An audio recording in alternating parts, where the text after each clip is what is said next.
सब चले।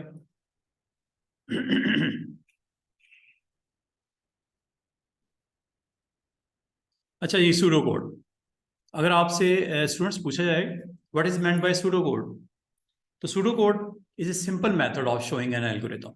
एल्गोरिथम क्या होता है? वो सिचुएशन, वो प्रॉब्लम जो आपको कहा जाता है इसको सॉल्व करना है। जैसे अभी थोड़ी देर पहले एक सिचुएशन दी गई कि number of ticket must be between 1 and 25, उसका एल्गोरिथम लिखो।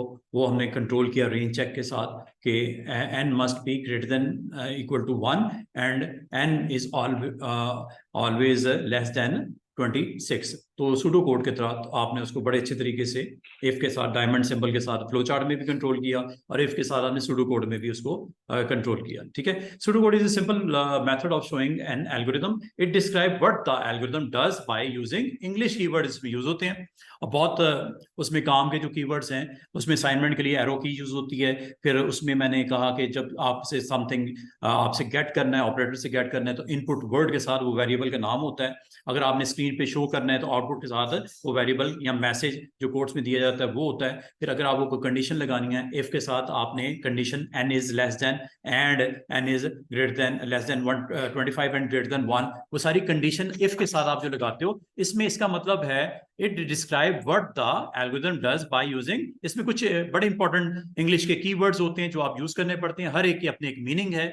हर एक वर्ड को जब आपने अप्लाई करना है तो एज ए यूजर और एज ए प्रोग्रामर आपको एक अंडरस्टैंडिंग, एक मैसेज कन्वे हो कि ये आपने वर्ड क्यों यूज किया है। वो इंग्लिश कीवर्ड्स जो होते हैं and very similar to those use in the high level languages. आप कल को पाइथन आपने करनी है, कल को जावा आपने करनी है, कल को वीबी करनी है, उसमें भी आपके इंग्लिश वर्ड ही यूज होते हैं जो कि हर लैंग्वेज के अपने होते हैं, गो के, लेकिन होते हैं very very close to your high level language, जिसमें जो आपके ह्यूमन रेलेवेंट जो इंग्लिश लैंग्वेज होती है उसके कीवर्ड्स उसमें यूज होते हैं, उसमें उसको लिखने में, अप्लाई करने में, समझाने में आसानी होती है। तो सूडो कोड भी काइंड ऑफ लैंग्वेज वैसी ही होती है जैसे हाई लेवल लैंग्वेज में कुछ वर्ड्स यूज करते हैं। जैसे आप वर्ड यूज करते हो जनाब पाइथन में इनपुट, इनपुट एक वर्ड यूज होता है जो कि सूडो कोड में भी इनपुट वर्ड यूज होता है। दोनों काइंड ऑफ सिमिलर आपको वहां पे वर्ड की वहां पे वोकैबुलरी आपको मिलेगी, चाहे वो सूडो कोड में हो चाहे पाइथन में हो। हाँ, जहां तक जावा है, सी लैंग्वेज है और वीबी है, उसमें उसी को लिखने का अंदाज थोड़ा सा डिफरेंट है, लेकिन लेकिन इस हद तक वो सिमिलर है कि जो इंग्लिश के वर्ड्स होते हैं ना वही यूज होते हैं। जैसे मैं कोई प्रिंट करना चाहूँ अगर उसमें इस वीबी में, तो राइट लाइन लिखना पड़ता है, या वहां पे डिस्प्ले, कुछ लैंग्वेजेस डिस्प्ले का वर्ड यूज करती हैं। मकसद एक ही होता है, डिस्प्ले करना स्क्रीन के ऊपर या प्रिंटर के ऊपर सेंड करना। Data items to be processed by the algorithm are meaningful होने चाहिए। Names in the same way that variables and constant are the high level languages. जैसे आपने कहा if you want to enter number of ticket, तो आपको variable के नाम क्या रखना चाहिए? Number of tickets.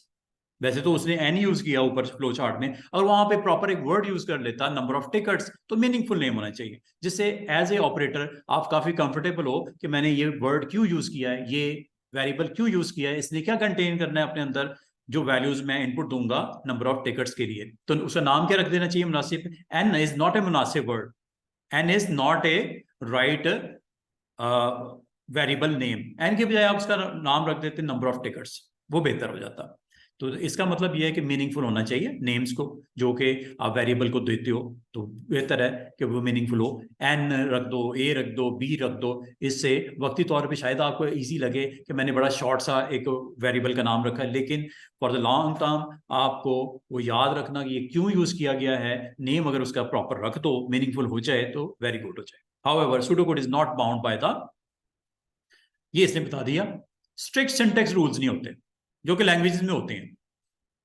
स्ट्रिक्ट नहीं होते, रिलैक्स करता है वो। कभी आप वहां पे प्रिंट यूज कर लेते हो, कभी आप आउटपुट भी यूज कर लेते हो, कभी आप इनपुट यूज कर लेते हो वर्ड, कभी आप गेट यूज कर लेते हो वर्ड। दोनों का मकसद एक ही है। गेट का मतलब, इनपुट का मतलब something if you want to enter by your user, तो आप गेट भी यूज कर लेते हो, बाद का इनपुट वर्ड भी यूज कर लेते हो। तो इसमें ऐसा स्ट्रिक्ट रूल्स नहीं है, ठीक है, जैसे लैंग्वेजेस में होते हैं। वीबी में एक वर्ड लिखा गया है, वही आपने यूज करना है। अगर आपने, if you want to display something on your screen, और if you want to get something from operator, आपको एक कीवर्ड जो कि उस लैंग्वेज में रिजर्व है उस काम के लिए, वही यूज करना पड़ता है। ऐसा सूडो कोड में वो आपको कह रहा है is not bound by the strict syntax rules of a programming language.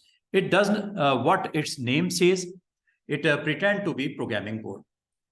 To ensure pseudocode is easily understandable हो by other, मतलब मैं एक सूडो कोड लिखूं, आप बच्चों के साथ मैं डिस्कस करूं, तो एक ऐसा सूडो कोड लिखना चाहिए जिसमें मीनिंगफुल नेम यूज हुए हों, मेरा सिंटैक्स अंडरस्टैंड करने में आप लोगों को, उस कोड को अंडरस्टैंड करने में आप लोगों को आप इजी फील हो। ये ना हो कि मैं ऐसा कोड लिख दूं जिसके वेरिएबल नेम कोई नाम ना हो, मीनिंगफुल ना हो, मैं उसके फ्लो को सही तरीके से आपको अंडरस्टैंड करवाने में मुश्किल हो कि ये वेरिएबल बच्चों मैंने क्यों यूज किया, ये वेरिएबल मैं मुझे बताना पड़े, मुझे बताने की जरूरत ना पड़े, उसका नाम ही मैंने रख दिया number of tickets, that's mean यहाँ मैंने उसका नाम रख दिया कॉस्ट ऑफ योर टिकट्स, तो कॉस्ट या कॉस्ट ऑफ टिकट्स रख दूं, वो मीनिंगफुल है, मुझे आपको बताना नहीं पड़ेगा ये कॉस्ट किस चीज की कॉस्ट, आप मुझे ये क्वेश्चन नहीं कर सकते ये कॉस्ट किस चीज की, लाजमन टिकट के जो सेल होगी उसकी कॉस्ट, ठीक है। तो ये नेम आपके मीनिंगफुल होने चाहिए, understandable by others, it is useful to the consistent in the way that it is written. The pseudocode in book is written in the following way to match the pseudo.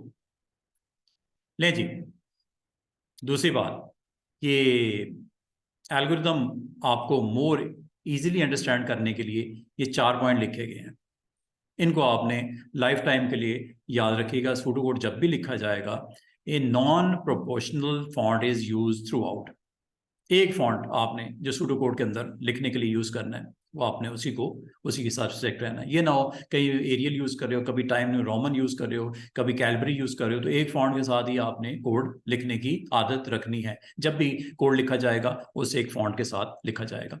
और इसके अलावा all keywords जो इसमें अंदर use होंगे describe a specific action, जैसे input are written in capital letter. Keywords के लिए याद रखना, वैसे स्टूडेंट्स इस चीज़ की केयर नहीं करते कि कीवर्ड जब यूज़ करते हैं, उसके रिजर्व कीवर्ड यूज़ करते हैं, वो आपने कैपिटल लेटर्स में लिखने हैं। किस फॉर्म में? कैपिटल लेटर में लिखने हैं। ये आपको अभी नजर भी आएगा, ये देखो,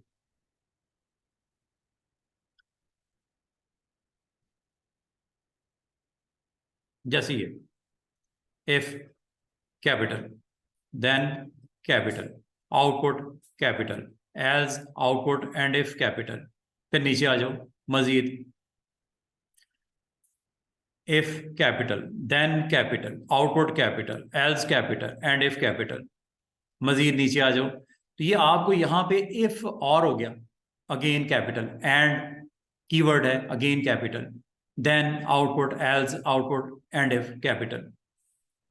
कीवर्ड्स हमेशा आपने किस में यूज करने हैं स्टूडेंट्स?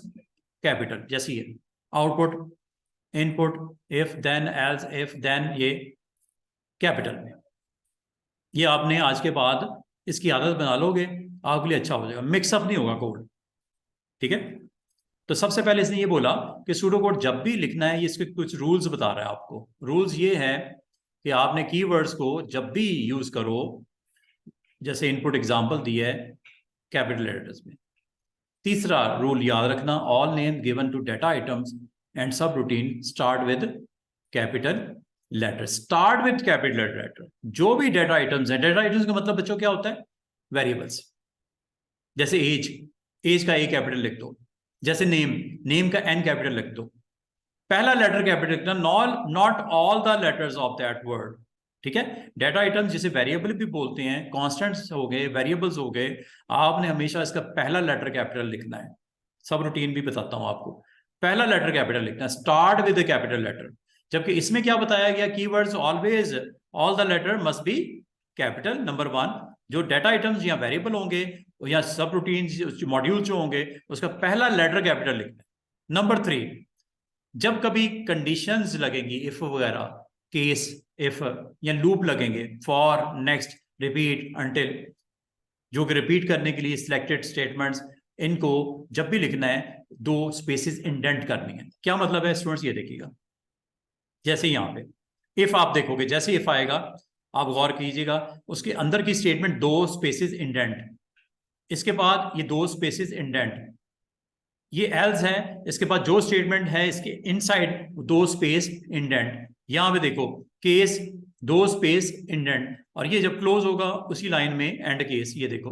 और इसी तरह ये देखो इफ है, इसका एंड इफ उसी लाइन में। बाकी जितने उसके अंदर स्टेटमेंट्स होंगे उनको क्या करना है आपने? इंडेंट, कितनी स्पेस? कम से कम 2। इससे पढ़ने में समझाने में मुझे आपको आसानी हो जाएगी। और ये देखो जहां पे भी होगा, ये देख रहे हो इफ का स्ट्रक्चर आ रहा है, देन एल्स के साथ। फिर आगे देखो, ये इनपुट हुआ, कुछ ले लिया परसेंटेज मार्क्स, इफ लगी है, कंडीशन लगाई है और एंड के साथ।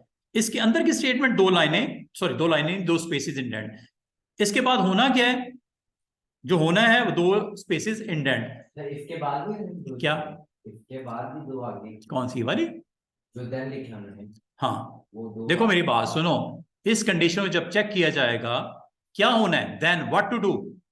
देन के बाद आपने स्पेस दे दी है, तो इफ के बाद यहां पे भी, यहां पे देन इस लाइन में नहीं लिखना। ये स्टेटमेंट जब होगी स्टूडेंट्स, जब ये स्टेटमेंट ट्रू होगी, then what to do, 2 spaces indent. ये गलती कर दोगे तो कोई इतनी बड़ी क़यामत भी नहीं आने वाली, लेकिन इसको कोड को अंडरस्टैंड करना मेरे लिए और आपको समझाना मेरे लिए आसान हो जाएगा। मैं आपको ये कहूंगा जनाब, जब परसेंटेज के नंबर लेस देन 0 होंगे या परसेंटेज के नंबर ग्रेटर देन 100 होंगे तो करना क्या है, देन क्या करना है, स्क्रीन पे डिस्प्ले कर दो क्या, इनवैलिड मार्क्स। परसेंटेज के नंबर लेस देन 0 नहीं हो सकते, परसेंटेज के नंबर 100 से बड़े नहीं हो सकते। अगर हो, दरमियान में क्या लिखा हुआ है, और दोनों में से अगर एक भी बात हो रही है, then what to do, invalid. अच्छा, अगर नहीं है, एल्स। अच्छा, एल्स किसके अंदर आ रहा है? इफ के अंदर, ये एल्स वाला पार्ट, उसमें ये फर्दर अगली स्टेटमेंट है, इसको फिर 2 स्पेस इंडेंट कर दिया गया।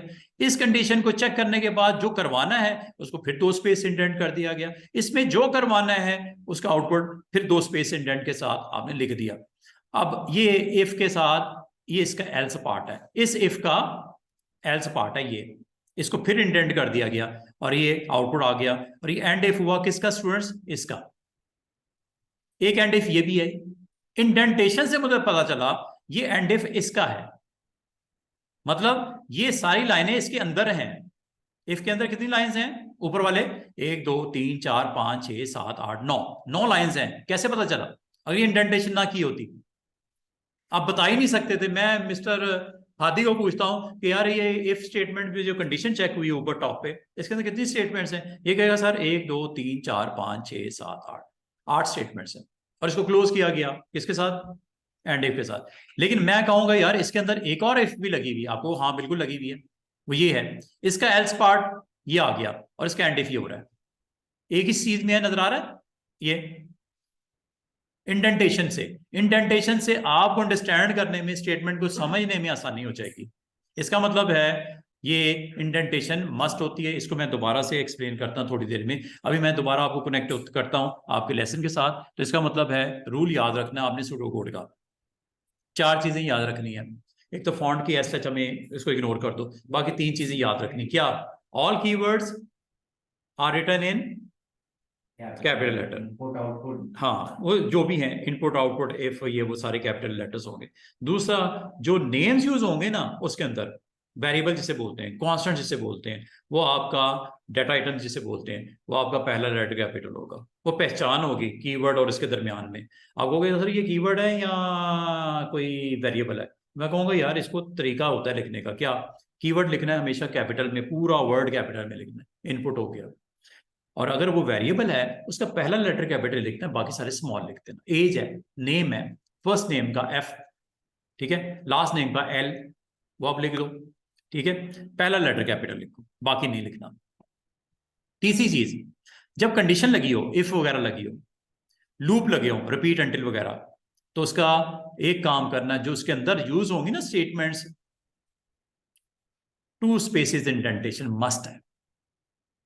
ये भी मैंने आपको नीचे दिखाया। भी वो दिखाने का मकसद ये था कि आपको मैं कोड दिखा दूं कि स्टूडेंट्स आप इसको अंडरस्टैंड कर लो कि जब कभी वेरिएबल यूज होंगे आपका पहला लेटर कैपिटल है। हाँ, अगर वो कीवर्ड है जो कि कमांड होगी उसकी, वो आपने हमेशा याद रखना उसका कैपिटल लेटर में, पूरा वर्जन उसका कैपिटल होगा। जबकि जो आपके कांस्टेंट या वेरिएबल होंगे जो प्रोग्राम का हिस्सा होंगे, जिससे आप कैलकुलेशन वगैरह करवाओगे, जैसा परसेंटेज मार्क्स थे, उसका पी कैपिटल लिखा था, बाकी सारा वर्ड का बाकी हिस्सा क्या था?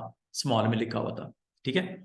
और इसमें सूडो कोड में एक और चीज याद रखिएगा, जब कोई वेरिएबल हो उसमें वैल्यू आपने साइन करनी हो, जैसे मैं कहता हूँ ना ये एज इज इक्वल टू 20 या एज इज इक्वल टू 10 या एज इज इक्वल टू 15, आपने याद रखना इसमें इक्वल टू सूडो कोड में नहीं यूज करना, इक्वल टू की बजाय आपने यूज करना है सिंबल, ये वाला एरो, इक्वल टू कभी ना लगाना। Age is equal to 15 30, equal to बोलने में जरूर इक्वल टू है, लेकिन वैल्यू असाइन करने का सूडो कोड में रूल याद रखना, हमेशा एरो की यूज करनी है। अभी आपको दिखाता भी हूं। और जो वेरिएबल होता है जैसे एज हो गई, नेम हो गई, वो हमेशा किस साइड पे होता है? लेफ्ट साइड पे। और जो वैल्यू होती है वो हमेशा राइट साइड पे एरो की के साथ उसको रिप्रेजेंट किया जाता है कि ये वैल्यू असाइन हो रही है, जो कि आपकी assign the value of the expression on the right. The expression on the right can be single value भी हो सकती है और सेवरल वैल्यूज कंबाइंड भी हो सकती हैं विद एनी मैथमेटिकल ऑपरेटर। जैसे मैं कहता हूँ ए की वैल्यू 2 है, बी की वैल्यू 5 है, सी की वैल्यू a प्लस बी है, तो क्या करेंगे? सी एरो ए दरम्यान में प्लस बी, ये क्या कर रहा है? ए प्लस बी को ऐड करके किसमें साइन कर रहा है? सी के अंदर या रिजल्ट के अंदर। और जो कैलकुलेशन में ऑपरेटर यूज होंगे इन्हें अरिथमेटिक ऑपरेटर बोलते हैं। एडिशन के लिए प्लस होता है, सब्ट्रैक्शन के लिए माइनस होता है, मल्टीप्लाई के लिए स्टार होता है और डिवाइड के लिए स्लैश होता है, पावर के लिए कैरेट साइन होता है। और अगर कोई ग्रुप हो तो ब्रैकेट्स के अंदर उसे बंद करते हैं। वो क्यों करते हैं बताऊंगा आपको। ब्रैकेट्स का अभी थोड़ी देर के लिए भूल जाओ, बाकी सिंबल की समझ आ रही है? ठीक है, अब ये देखिएगा, ये आपको एक एग्जाम्पल के तो समझाने की कोशिश किया है। कॉस्ट की वैल्यू क्या साइन हो गई? 10। अगर आप प्रिंट करवाओगे ना, प्रिंट कॉस्ट क्या प्रिंट होगा? 10। अगर आप प्रिंट या आउटपुट कॉस्ट कहते हो ना, इनपुट आपने ले लिया, ये साइन हुआ। इनपुट और कॉस्ट असाइन करने में फर्क है। मैं आपको एक चीज थोड़ी समझाता हूं, ये देखो, अगर आप चाह रहे हो कि प्रोग्राम आपसे डिमांड करे कि आपने एंटर करना है, तो you have to use like this ना,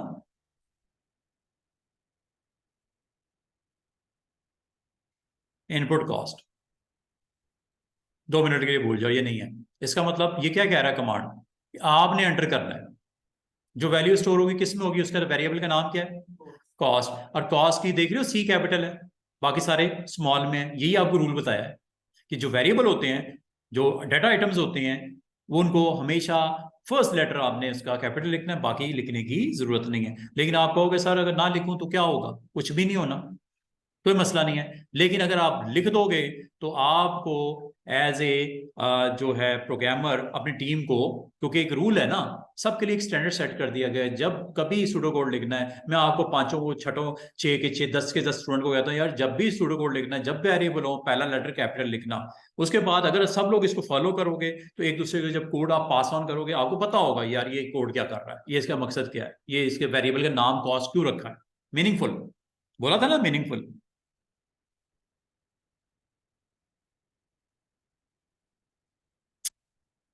स्पेस बिटवीन लाइंस, देखो जब आप पेपर पे लिखोगे तो पेपर पे तो ऐसे ही लिखोगे जैसे यहां पे नजर आ रहा है, ठीक है। ये दरमियान में स्पेस आपको नजर आ रही है, या ये नीचे कोड अभी आपको दिखाता हूं। अब 2 मिनट होल्ड कीजिएगा, मैं आपको बताता हूं। ले जी जनाब, ये क्या करेगा? हाँ जी, वैसे करंट क्या है स्टेटस इसका? 10। इसमें अगर आ जाए तो वैल्यू क्या होगी? प्राइस की वैल्यू 20 हो जाएगी, ठीक है। ये बता रहा है, इसको जरा कनेक्ट रखना पिछले के साथ। टैक्स की वैल्यू क्या होगी? प्राइस के साथ मल्टीप्लाई करना क्या? 0.12। तो अभी प्राइस क्या निकली है? 20। तो ये असल में क्या स्टोर होगा? 20 मल्टीप्लाई बाय 0.12। जो भी वैल्यू होगी वो किस में साइन हो जाएगी? टैक्स में। इसका मतलब आपको थोड़ी देर पहले बोला कि राइट साइड पे वो कोई वैल्यू भी हो सकती है, कोई एक्सप्रेशन भी हो सकती है, कोई कैलकुलेशन के अंदर यूज किए हुए ऑपरेटर भी हो सकते हैं। हमेशा राइट साइड पे लेफ्ट में साइन होगी, ठीक है। अगली बात, selling price, very very meaningful name. S, अगर 2 वर्ड्स हो ना, वेरिएबल के 2 वर्ड्स हो, तो आप एक काम इसमें जरूर किया करना कि 2 वर्ड्स का जो पहला लेटर है कैपिटल लिख दो, ताकि पढ़ने वाले को, समझाने वाले को आसानी हो कि ये एक वेरिएबल है, बड़ा मीनिंगफुल है। सेलिंग प्राइस शो करेगा। और होगा क्या? प्राइस को ऐड किया जाएगा क्या? जो आपने अभी टैक्स कैलकुलेट किया है, जो भी टैक्स है प्राइस के अंदर ऐड हो गया सेलिंग प्राइस। भाई आपको पता है मार्केट जब जाते हो तो उसकी जो प्राइस होती है उसमें टैक्स लगा होता है, तो टैक्स को ऐड करके प्राइस में वो आपको पे करना पड़ता है। तो ये एक आपको तरीके फ्लो से एक समझाया गया है। कॉस्ट है 10, प्राइस है और multiply by 2, almost double, cost से जो 10 है तो उसकी प्राइस कितनी है 20 है तो उसकी प्राइस कितनी है 40। लेकिन वो प्राइस पे करनी है, जो सेलिंग प्राइस पे करनी है, वो प्राइस मल्टीप्लाई बाय जो टैक्स है। टैक्स कितना निकला है वो आपको बता दिया गया, प्राइस का कितना 0.12, ये टैक्स में आ जाएगा और ये टैक्स ऐड हो जाएगा प्राइस के अंदर। तो यू हैव टू पे योर प्राइस 20 प्लस समथिंग, ऐसे ही है ना। 20 तो प्राइस बनती है, 10 मल्टीप्लाई बाय 2 20, 20 तो प्राइस बनती है, लेकिन प्राइस में ऐड होगा क्या टैक्स। टैक्स कैलकुलेट करके वो कितना है, वो प्राइस का 0.12। अच्छा है। और जब कभी आपने कोई वैल्यू स्टोर करनी है जो कि स्ट्रिंग होगा या कैरेक्टर होगा, तो याद रखना उसको कोट्स में देना है, ये ना कोट्स में लिख देना है, गलत है। कैलकुलेशन को कोट्स में नहीं लिखते। कोई टेक्स्ट अगर हो, कोई कैरेक्टर हो, कोट्स में देना है, ये रूल है। जेंडर में स्टोर किया गया जस्ट सिंगल लेटर एम या एफ। और एक और चीज नोट करने वाली, जब कभी कोई वेरिएबल होगा जिसमें आपने यस नो करना हो, यस या नो करना हो, यस आपका ट्रू होता है और नो आपका फॉल्स होता है, बूलियन है, ये बूलियन है। फॉल्स मतलब नो और ट्रू का मतलब यस। ये आपको डिस्क्राइब भी किया गया, इधर साइड पे पढ़ना है पढ़ लेना आप इसको। और आपको वैल्यू भी वहां पे पुट करके दिखा रहा है। टैक्स कितना है द वैल्यू 2.4, और ये ऐड होगा 20 में 2.4, तो ये आ जाएगा 22.4। कहाँ chosen has a value true और फॉल्स। ट्रू और फॉल्स का मतलब है कि सर्टिफिकेट है आपके पास, यस है, नो नहीं है। इस तरह की जब कभी आपको कोई कैलकुलेशन करनी हो या कोई वैल्यू साइन करनी हो तो आपने इस तरह लेना है। Are you Pakistani national, yes और नो, दो ही ऑप्शन है, तीसरी कोई नहीं। True Pakistani, are you Pakistani national, मैं वेरिएबल का नाम देता हूँ आर यू पाकिस्तानी नेशनल, और इसके अंदर वैल्यू दे देता हूँ ट्रू। एक वेरिएबल में मिसाल दे रहा हूं, पाकिस्तानी नेशनल, और इसमें अगर वैल्यू होगी ट्रू का मतलब यस मैं हूं, फॉल्स का मतलब मैं नहीं हूं, वेरिएबल का नाम पाक नेट। तो पाक, ये बेहतर है पाक नेट ना लिखो, पाकिस्तानी नेशनल लिख दो। मीनिंगफुल होना चाहिए, नेम मस्ट बी मीनिंगफुल, ये आपको रूल बताया है ऊपर।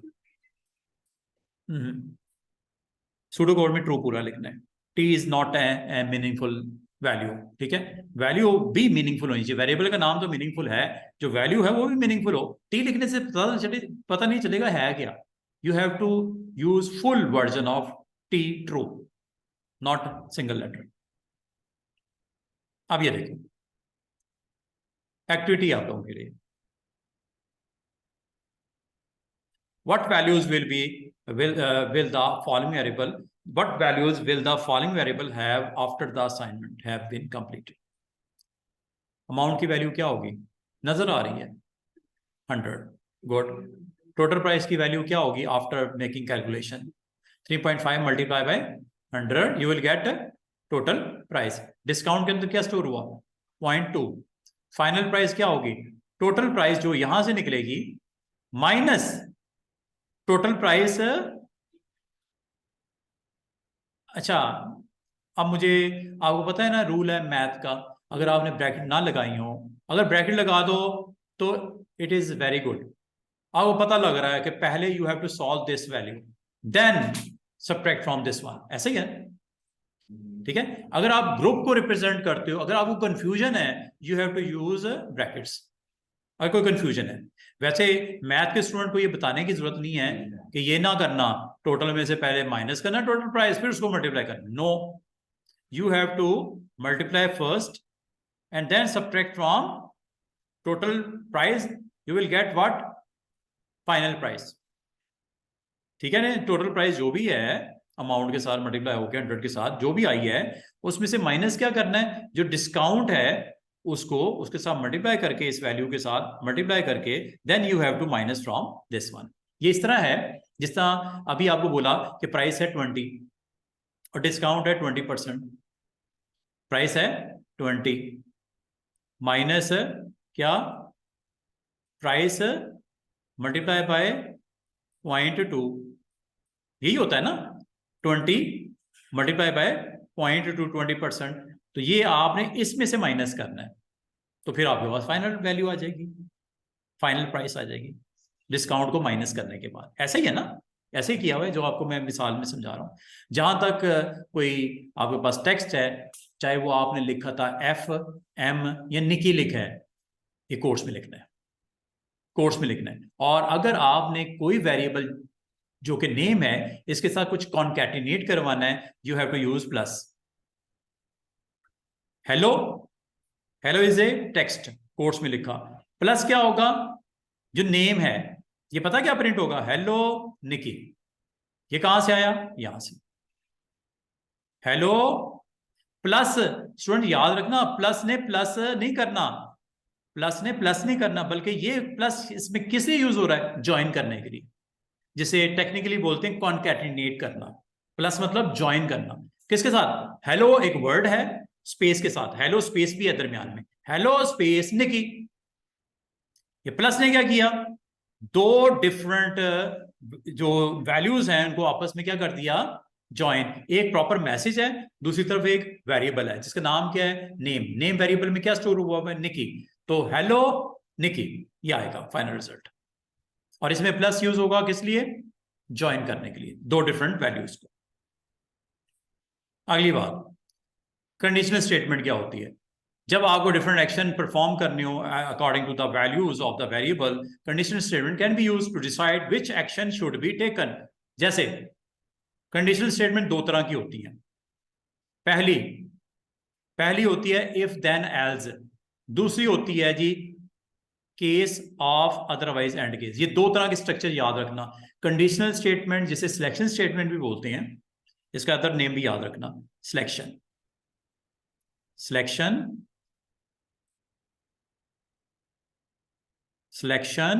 स्टेटमेंट। सिलेक्शन स्टेटमेंट कह दो या कंडीशनल स्टेटमेंट कह दो, एक ही बात है।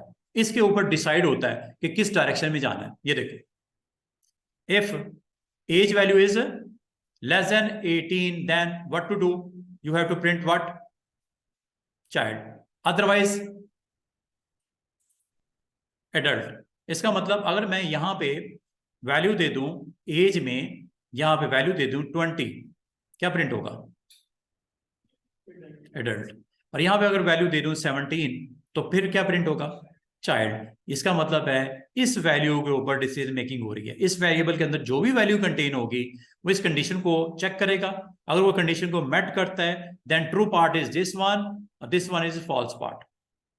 दो हिस्से होंगे कंडीशन की बेस पे जाने का वे। एक है जब वो कंडीशन ट्रू होगी तो क्या करना है, और जो कंडीशन ट्रू होती है वो आपको याद रखना, वो देन के बाद वाला पार्ट ये ट्रू पार्ट होता है, और एल्स में हमेशा क्या होता है, फॉल्स पार्ट। तो ये इसी ऑर्डर में चलता है? इसी order, if then else end if. ये लिखा ना, ये देखो मेन कीवर्ड्स हैं। इफ के बाद आपको कंडीशनल का पार्ट देना है, देन नहीं, ये सिंटेक्स आपने याद रखना है। ये आज के दिन के बाद आंखें बंद करके आप कहो कि अगर आपको कहा जाए कि if time is 8 o'clock, then आपका 8 o'clock देन स्टार्ट, अदरवाइज अगर नहीं है then you have to wait. ठीक है, आपका एग्जैक्टली 8 o'clock स्कूल लग जाता है। If school time is less than greater than equals to 8 o'clock, then school time is on, as school is still off. ठीक है, गेट्स आर क्लोज्ड। इस तरह का मैसेज अगर आपने देना हो तो आपने यहाँ पे वेरिएबल प्रॉपर यूज करना है, जिसको कंडीशन के थ्रू आपने चेक करना है। और कंडीशन में ये वैल्यूज आ सकते हैं, equal to, greater than, less than, greater than equal to, less than equal to. ये इसकी बात कर रहा हूं इस जगह पे, ऑपरेटर्स। इक्वल टू की जगह वो आप एरो कह रहे थे, greater than, less then, sorry, ये आप जब इफ लगाओगे जब कभी कंपैरिजन देना है तो you have to use operator, ये ऑपरेटर्स। नॉट इक्वल टू के लिए बाज ये यूज करते हैं, या नॉट इक्वल टू आप ये भी यूज कर सकते हैं, दोनों ठीक है। ये एक्सक्लेमेशन मार्क है, ठीक है, एक्सक्लेमेशन मार्क इक्वल टू, ये नॉट इक्वल टू के लिए यूज करते हैं। हाँ, जो आप कह रहे हो ना सोहेब, आप ये कह रहे हो असाइन करना, ये असाइन नहीं हो रही है, ये कंपैरिजन हो रहा है, फर्क है। असाइन का मतलब उसके अंदर वैल्यू आपने स्टोर करवानी है, ये स्टोर थोड़ी हो रही है, तो कंपेयर हो रहा है कि एज के अंदर ये इससे लेस देन है, इसके बराबर है, इससे ग्रेटर देन है। जब कभी असाइन होनी है you have to use arrow. Assign जब भी करनी है ना सुडो में, आपने एरो यूज करना है। अभी आपको दिखाता हूं, करके भी समझाता भी हूं। अच्छा, इसी को जो आपको स्टूडेंट ये दिख रहा है ना ऊपर, इसका अदरवाइज केस भी है। जैसे ग्रेड है, एक वेरिएबल है, और उसका नाम देखो कितना मुनासिब रखा हुआ है, ग्रेड। इसमें अगर मैं वैल्यू असाइन करूं, असाइन करने के लिए यूज कर रहा हूं, अगर मैं इसमें वैल्यू असाइन करूं ए, मिसाल के तौर पे मैं वैल्यू असाइन करता हूं ए, इसमें से कौन सा आउटपुट आएगा ग्रेड में? Excellent. अगर ए होगा तो क्या आउटपुट आएगा? एक्सीलेंट। अगर मैं कहूं ए नहीं है, बी होगा ग्रेड में, तो गुड। अगर सी होगा तो आउटपुट एवरेज। अगर डी होगा, मिसाल के तौर पे मैं डी दे देता हूं, असाइन कर देता हूं इसमें ग्रेड में, देन अदरवाइज। क्या इसमें से पहली कंडीशन अकर हो रही है? नो, ए नहीं है। बी है क्या? नो। सी है क्या? नो। अदरवाइज। ये स्टेटमेंट का अदरवाइज केस होता है। ये इसी तरह है जैसा इसमें एल्स होता है। इसमें क्या लिखा जाता है? अदरवाइज लिखा जाता है। इसमें एल्स नहीं लिखना, एल्स कभी नहीं लिखना, इसमें अदरवाइज लिखा जाता है। अदरवाइज एल्स पार्ट होता है। जब ये कंडीशन में से एक भी ट्रू नहीं होगी, then otherwise case is improvement is needed. और इसका स्ट्रक्चर में हमेशा याद रखना, always start with case of, ये कीवर्ड्स है, और always end with end case. इधर क्या है? ऑलवेज स्टार्ट विद इफ, और देन आउटपुट ए फ्लो में आएगा। एल्स पार्ट इसका इफ का एल्स पार्ट, और then you have to close this structure with always word end if. End if नहीं लगाओगे, ये आपका स्ट्रक्चर क्लोज नहीं हुआ। क्लोज नहीं हुआ, एक सूडो कोड अंडरस्टैंड वाले को, यार ये आपने स्ट्रक्चर स्टार्ट तो किया, क्लोज कहाँ किया? मुझे कैसे पता चलेगा कहाँ क्लोज हुआ? ये आपको बताना पड़ता है, कोड में समझाना पड़ता है अपने उस व्यूअर को, अपने टीम को, कि ये आपका दो तरह के स्ट्रक्चर्स हैं। और आप अब एक चीज समझ लो, आप वो सर मैं ये कब यूज करूंगा और ये कब यूज करेंगे, दोनों में कब आपने इस तरफ जाना है, कब आपने इस तरफ जाना है, दोनों का एक ही काम है, सेलेक्ट करना। सेलेक्ट क्या करना है? डायरेक्शन, कहाँ जाना है भाई। अगर तो ये वाली कंडीशन अकर होती है, then you have to do this, otherwise this. जब आपका एक चेक हो देन इट्स ओके, लेकिन अगर आपके पास मल्टीपल चेक्स करने हो, ए है, बी है, सी है, डी है, ई है, then case is the right structure to select your output. आना एक ही है, इधर भी देखो, इधर भी आना एक ही है, जो कंडीशन पे डिपेंडेंट है। कंडीशन अगर ट्रू होगी देन फर्स्ट हाफ, कंडीशन अगर फॉल्स होगी देन सेकेंड हाफ। जबकि केस ऑफ में याद रखना, जब आपके पास मल्टीपल चेक्स हो ना, अब यहाँ पे ए होता तो एक्सीलेंट हो जाता है, अदरवाइज आप कह देते improvement is needed, if is okay. लेकिन आप कहोगे सर अगर आपके पास मल्टीपल ऑप्शंस हो, मल्टीपल चॉइसेस हो, जिसपे आपने डायरेक्शन लेनी है कि ए हो तो ये करना है, बी हो तो ये करना है, सी हो तो ये करना है, फिर मैं क्या करूं? मैं कहूँगा यार आप केस ऑफ वाला यूज कर लो स्ट्रक्चर। इसका भी मकसद वही होगा, सिलेक्शन। सिलेक्शन किस ऑप्शन, ये डिपेंड करता है आपके ग्रेड की वैल्यू पे। ग्रेड की वैल्यू जो होगी अकॉर्डिंग टू दिस, ये वैल्यू किस में स्टोर हो रही है? ग्रेड में। अगर ये वैल्यू ग्रेड की ए होगी देन ये आउटपुट होगा। अगर ग्रेड की वैल्यू ये होगी, ग्रेड की वैल्यू अगर ये होगी, आउटपुट ये होगा। और ग्रेड की वैल्यू अगर तीनों में से कोई नहीं होती तो फिर अदरवाइज। अगर इन तीनों के अलावा कुछ भी होगा, मैं ये नहीं कह रहा डी ई, कुछ भी होगा ए बी सी के अलावा, तो हमेशा याद रखना आउटपुट यही होगा। सिर्फ तीन केसेस हैं जब एक्सीलेंट, गुड एंड एवरेज होगा। वो क्या है? Case 1 A, case B, case second is B grade, case 3 is your grade C अगर होगा तो, अदरवाइज इंप्रूवमेंट इज नीडेड। अच्छा, इसका ऑल्टरनेट भी दिया है। आप कहोगे सर ये जो काम इसने करवाया ग्रेड का एबीसी, क्या इफ के साथ नहीं हो सकता था? बिल्कुल हो सकता था। और ये देखो इसने क्लियर बताया, इफ चॉइस है बिटवीन सेवरल डिफरेंट वैल्यूज, तो फिर आपने इस पे जाना है। और ऊपर क्या कहा है? A condition that can be true और false, then this is okay. लेकिन अगर आप कहो जाए कि क्या ये आप इफ के साथ कर सकते हैं, बिल्कुल, उसके लिए फिर आपको यूज करना पड़ेगा इफ देन एल्स। इधर क्या है? If then else end if. इधर भी क्या लिखा हुआ है इसने? if then else and if for an if condition then path is followed if the condition is true and else path is followed if the condition is false। आपको पता है ट्रू होगी तो then वाला पार्ट चलता है और condition false होगी तो else वाला पार्ट आपका एग्जीक्यूट होता है। देयर मे बी और may be not be an else path. तो बाल का तो else पाथ नहीं देते हम जब कंडीशन को टेस्ट करते हैं। मिसाल के तौर पे 2 मिनट के लिए सोचो, ये अगर मैं नहीं भी यूज करूंगा ये चलेगा। ये कब चलेगा? अगर कंडीशन ट्रू होगी तो। फॉल्स की सूरत में कुछ नहीं, ट्रू के केस में चलेगा। अगर एल्स पार्ट आप निकाल भी दो आपका प्रोग्राम गलत नहीं है, लेकिन इसमें एक कमी ये है कि ये सिर्फ उस सूरत में चाइल्ड आएगा अगर लेस देन 18 होगा, अदरवाइज तो कुछ नहीं होगा। लेस देन 18 होगा तो आउटपुट चाइल्ड। तो फॉल्स पार्ट देना या पाथ एल्स का पाथ देना जरूरी बाद का नहीं भी होता है। अगर नहीं है तो आप छोड़ सकते हो, लेकिन है तो आपने देना है एल्स पार्ट। ये इसने कहा है। जैसे ये देखो, there are different ways then if condition can be set up. Use a boolean variable. अच्छा ये जो है ना एक बुलियन वेरिएबल भी हो सकता है, अभी बताता हूं। बुलियन मतलब ट्रू और फॉल्स। इफ अगर मैं कुछ ना लिखूं इसकी बाय डिफॉल्ट वैल्यू ट्रू होती है। बाय डिफॉल्ट क्या होता है? अगर मैं कुछ भी ना लिखूं, इफ फाउंड मतलब मिला क्या? यस, बाय डिफॉल्ट यस ही होता है। Then your search was successful. और अगर आपको नहीं मिली वैल्यू सर्चिंग में तो then your search was unsuccessful. मतलब ये है कि यहां पे लिखने की कतन जरूरत नहीं होती। जब आपने लिखा होता है इफ फाउंड का मतलब, हाँ इसका एक दूसरा वर्जन भी है इफ।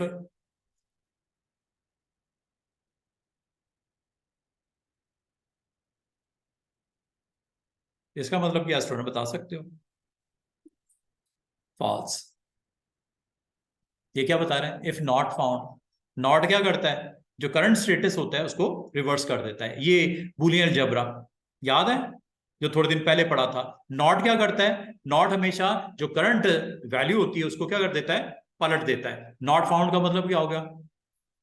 फाउंड का मतलब ट्रू, तो नॉट फाउंड का मतलब फॉल्स। ठीक है, इसको अगर आपने इस तरह लिखना हो लिख सकते हो। ऐसी सूरत में बस ये काम करना, इसको ऊपर ले आना, इस स्टेटमेंट को नीचे ले जाना, इतनी सी बात है। अगर उल्टा लिखना है तो if not found then your search was unsuccessful, else your search was successful. इसको ऊपर नीचे कर देना। अगर आपने नॉट के साथ करना है तो किया जा सकता है, कोई टेंशन वाली बात नहीं। अब ये देखो, comparison made by the comparison operator where comparisons are made from left to right, from left to right, from left to right। पहली condition height is greater than 1। पहली कंडीशन ये टेस्ट की। मिसाल के तौर पे हाइट में ले लेता हूं यहां पे। हाँ जी, कौन है? फ्राइडे को है। हाँ जी students, ready? Are you ready? क्या लो यार, आप कितने बजे स्टार्ट होना है? दोपहर में। देखो टाइम बड़ा जबरदस्त रखा है कि वो जो क्लास का टाइम है ना वो फेयरवेल का टाइम रख दिया ना भी हो। हालांकि 2 बजे फेयरवेल होता है, कभी इकट्ठे होना है वो अलग चीज है कि आपने फंक्शन पे जाना है तो उसके लिए आपको तैयारी के लिए टाइम चाहिए, पहुंचने के लिए टाइम चाहिए। ये ना कि वो 2 बजे फेयरवेल है।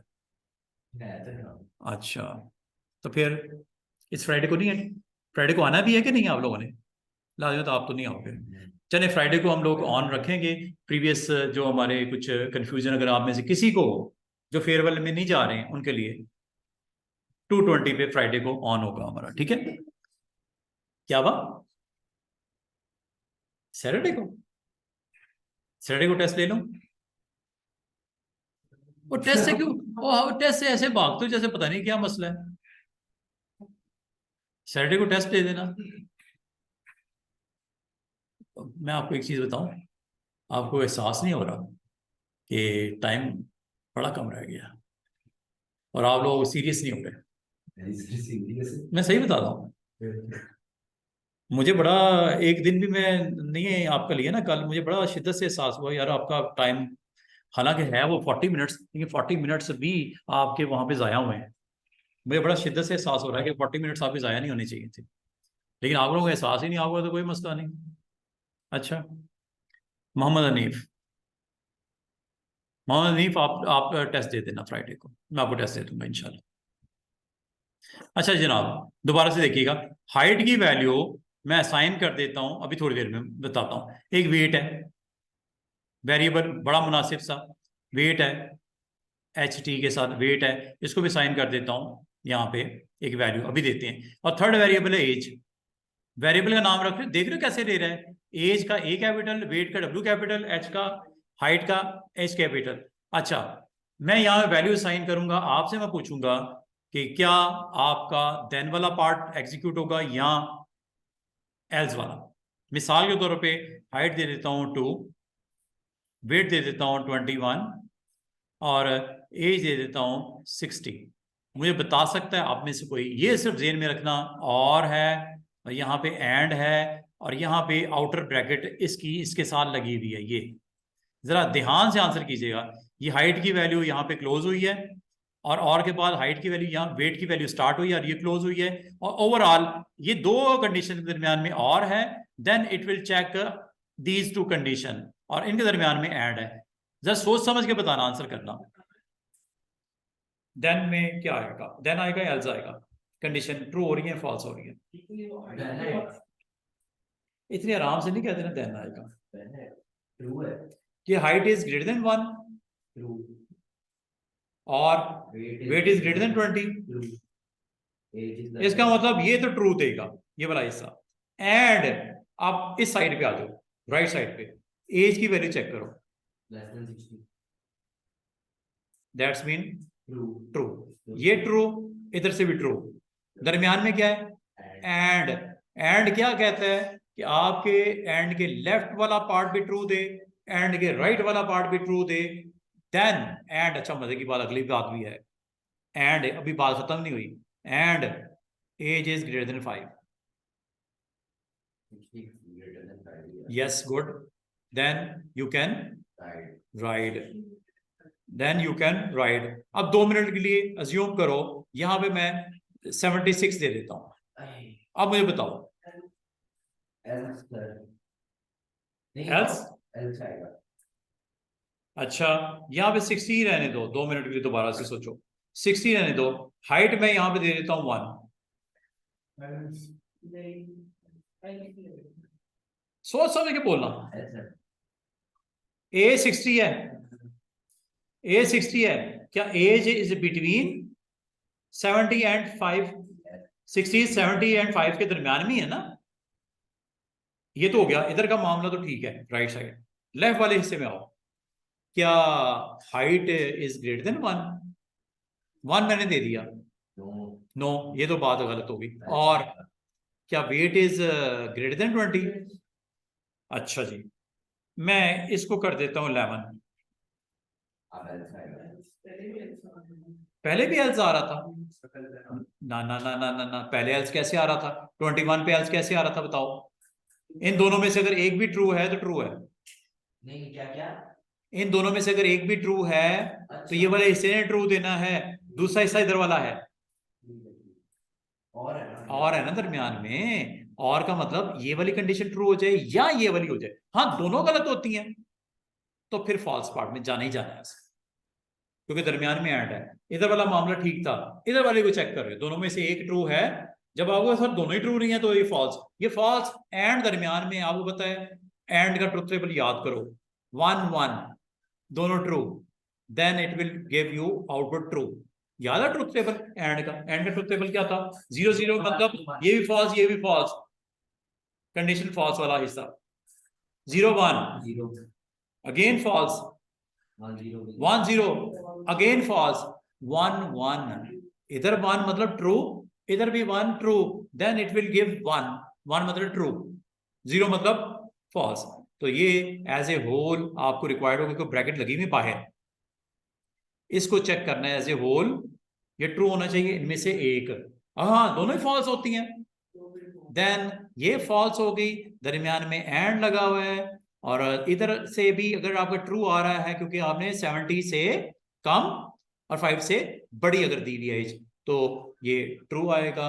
इधर से क्योंकि फॉल्स आ गया, then you have to go with false part.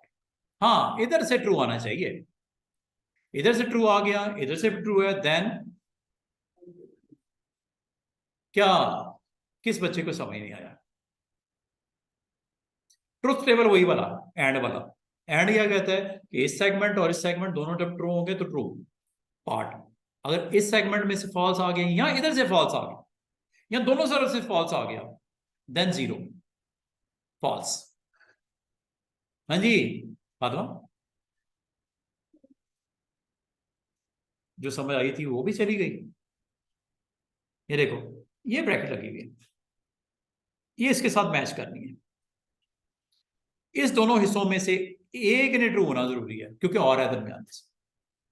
Value जो जो पास की जाएगी उसके मुताबिक रिस्पॉन्ड करेगा। मैंने इसीलिए एक साइड पे बना के आपको चार्ट बनाया था कि वैल्यू अगर मैं हाइट ये देता हूँ, वेट ये देता हूँ तो क्या आएगा, ये रेंज देता हूँ तो क्या आएगा। वो इसीलिए पूछ रहा था ताकि आप कनेक्ट हो जाओ इस पूरे सूडो के साथ।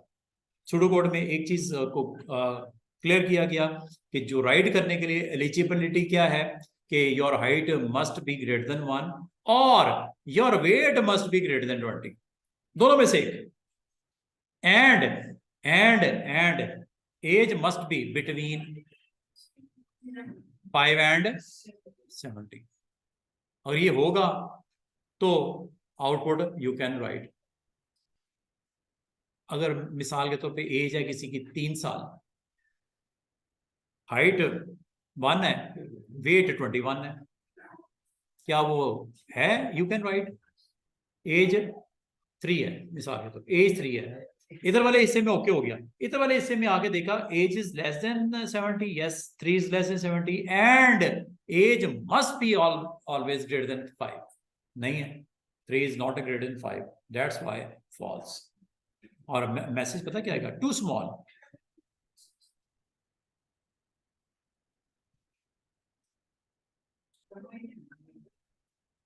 हाँ, अब ये फातिमा कहती है वेट जो है 19 है, वेट 19 है, हाइट 1 है, फॉल्स हो गया। लेफ्ट वाला पार्ट फॉल्स हो गया। फॉल्स हो गया तो फिर इधर जाने की जरूरत ही नहीं थी, क्योंकि दरमियान में एंड है। एक अगर फॉल्स हो गया दूसरे को चेक करने की क्या जरूरत है? वो तो इधर से ट्रू होता है ना, फिर इधर वाले में हम देखते एज को चेक करते, ये पहली बात खत्म हो गई। टू स्मॉल, टू यंग और टू ओल्ड, ये मैसेज आएगा। वेट आप कहते हैं 21 है, हाइट कितनी है? 1 है, एज कितनी है? 60। साफ नजर आ रहा है, वेट बड़ा हो गया। अगर ये भी फॉल्स हो, ये भी फॉल्स हो, तो ऑब्वियसली नहीं, देन वाले पार्ट तो आपने ऑन रखना है ना। अगर ऐसी कंडीशन अगर होगी तो देन होगा, अगर ये कंडीशन अगर नहीं होगी तो फॉल्स में चला जाएगा। नहीं, पहले दोनों में से अगर एक फॉल्स हो जाए तो दरमियान में और है, और का ट्रुथ टेबल क्या कहता है?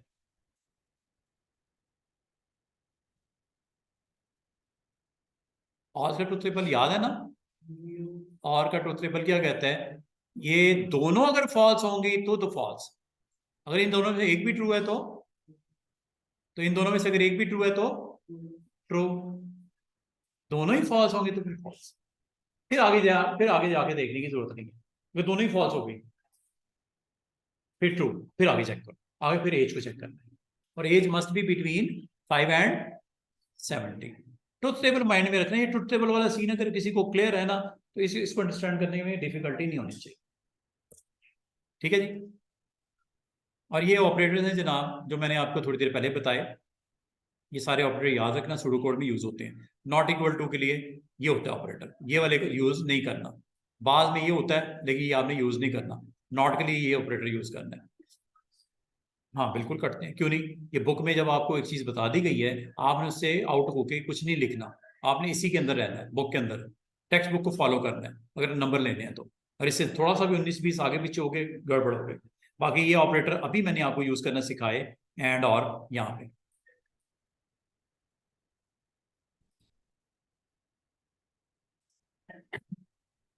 और है ना दरमियान में, ये देखो एक्सट्रीम इसकी ब्रैकेट ये वाली लगी हुई है, ये इसके साथ है। ठीक है, अगर ये 2 मिनट के लिए अज्यूम करो स्टूडेंट, ये ना होती ब्रैकेट, फिर और ये भी निकालनी लाजमी, ये भी पड़ेगी मुझे। ये ब्रैकेट 2 मिनट के लिए अगर आप सोचो मैं निकाल दूं, इसका मतलब क्या है? हाइट इज ग्रेटर देन 1 और weight is greater than 20 and अभी जगाता हूँ ठहर से। तो ये ब्रैकेट बड़ी इंपॉर्टेंट रोल प्ले कर रहे हैं। ब्रैकेट नहीं लगाएंगे तो इसका टोटल मीनिंग ही चेंज हो जाएगा, आउटपुट आपका डिफरेंट आएगा। अगर ये ट्रू हो जाए या ये ट्रू हो जाए, इन दोनों में से एक, एंड ये ट्रू हो जाए एंड ये ट्रू हो जाए, ये सारे ट्रू होंगे या इन दोनों में से एक। इस कंफ्यूजन को दूर करने के लिए स्टूडेंट्स ने क्या किया, वो कह रहा है मैं हाइट और एज के ऊपर चेक लगा देता हूँ, रिलैक्सेशन इसमें है, इसमें रिलैक्सेशन नहीं है, एज मस्ट बी बिटवीन। ठीक है, यहीं से इंशाल्लाह कंटिन्यू करेंगे कल। नहीं बहुत शुक्रिया।